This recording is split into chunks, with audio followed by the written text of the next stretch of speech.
उसको हमारी जरूरत नहीं है।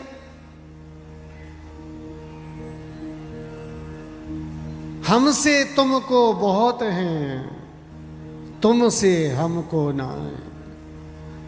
हमारे जैसे उनके लिए कितने, लेकिन भगवान जैसे हमारे लिए कोई नहीं है, एक वो ही है।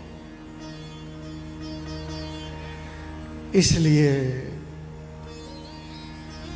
श्रीमद्भागवत महापुराण, श्रीमद्भागवतम पुराण तिलकम यद वैष्णवानाम धनम, यद वैष्णवानाम धनम यस्मिन् पारमहंसमेव ममलम ज्ञानम परम गीयते यत्र ज्ञान विराग भक्ति सहितम नैष्कर्म्यमा विस्कृतम तच्छ्रवन् प्रपठन विचारण परो भक्त्याम विमुञ्चे नरः।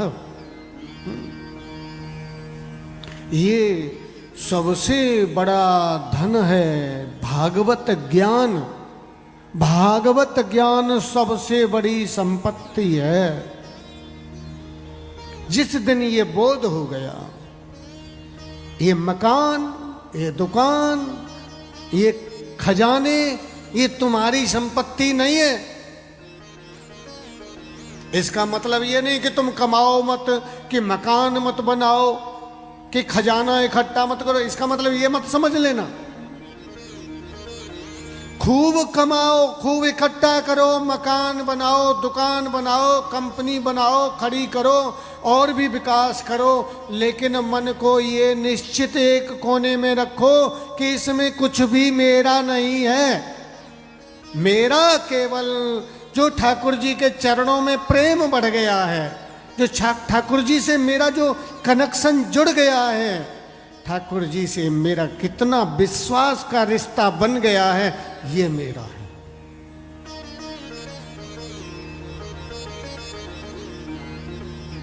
धन कमाने की मना नहीं है, किसी पद की भी मना नहीं है। बड़ी से बड़ी व्यवस्थाएं बनाइए जहां तक तुम्हारी सोच है, लेकिन मन के एक कोने में ये 100% कर दीजिए कि इसमें कुछ भी मेरा नहीं है। मेरी संपत्ति केवल जो ठाकुर जी से मेरा संबंध बन गया है, जो ठाकुर जी के लिए मैंने जो अपने अमूल्य समय दिया है, ठाकुर जी के लिए जो मैंने अपना अमूल्य धन दिया है, ठाकुर जी के लिए जो मैंने अपनी चेतना दी है, ठाकुर जी के लिए मैंने जो अपना चिंतन दिया है, ठाकुर जी को लिए जो मैंने अपना वक्त दिया है, वो मेरा है। ना पत्नी मेरी है, ना पुत्र मेरा है, ना संबंधी मेरे हैं, ना ये कोष खजाना मेरा है, ना नौकर चाकर मेरे हैं। क्योंकि मेरे काम केवल केवल केवल, क्योंकि जब मेरे साथ संबंधी नहीं रहेंगे, मेरे साथ सत्ता नहीं रहेगी, मेरे साथ ये कुछ खजाना नहीं रहेगा, नौकर चाकर नहीं रहेंगे, तब कौन रहेगा? तब कौन रहेगा? क्योंकि यात्रा तो अकेले ही करनी है, दो नहीं जाते उस यात्रा में। ये बड़ी विचित्र यात्रा है, इसमें दो नहीं जाते, चाहकर भी नहीं जाते, जाना चाहें तो भी नहीं जाते। ये यात्रा अकेले ही करनी पड़ती है।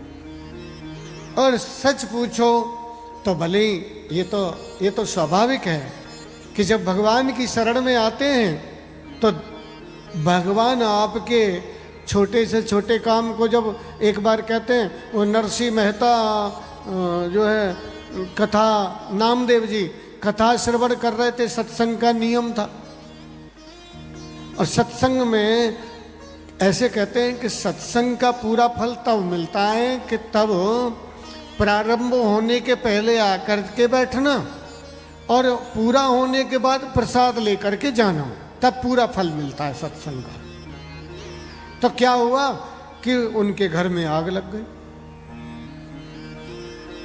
किसी ने दौड़ा दौड़ा गया, हाँफता हाँफता, भैया नरसिंह मेहता जल्दी दौड़ो भैया, तुम्हारे घर में आग लग गई है।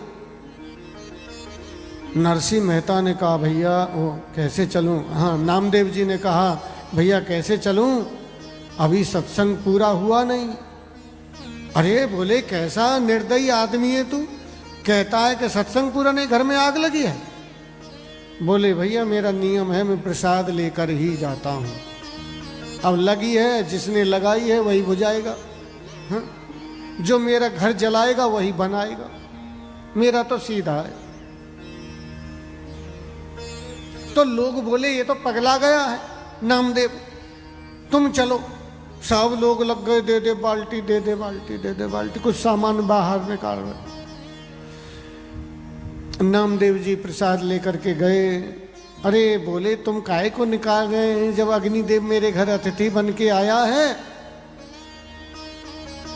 तो इसको खाने पीने दो।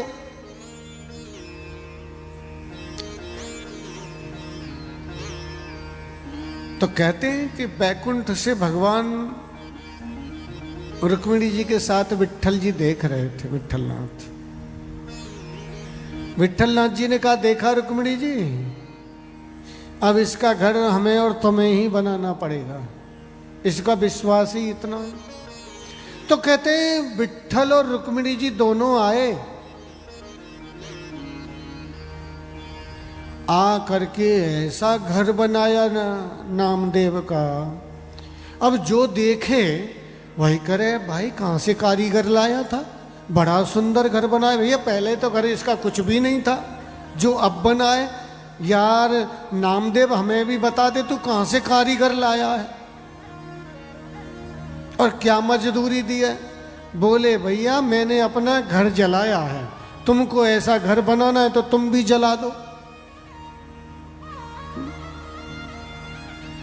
कबीरा खड़ा बाजार में लिए लुकाटी हाथ, और जो घर फूके आप ना चले हमारे साथ। हाँ।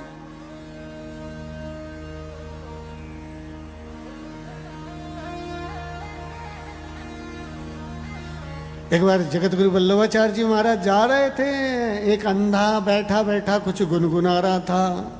मौसम कौन कुटिल खलकाओं में, जिन तन दियो ताए बिसरायो, मैं ऐसो नमक हरामी।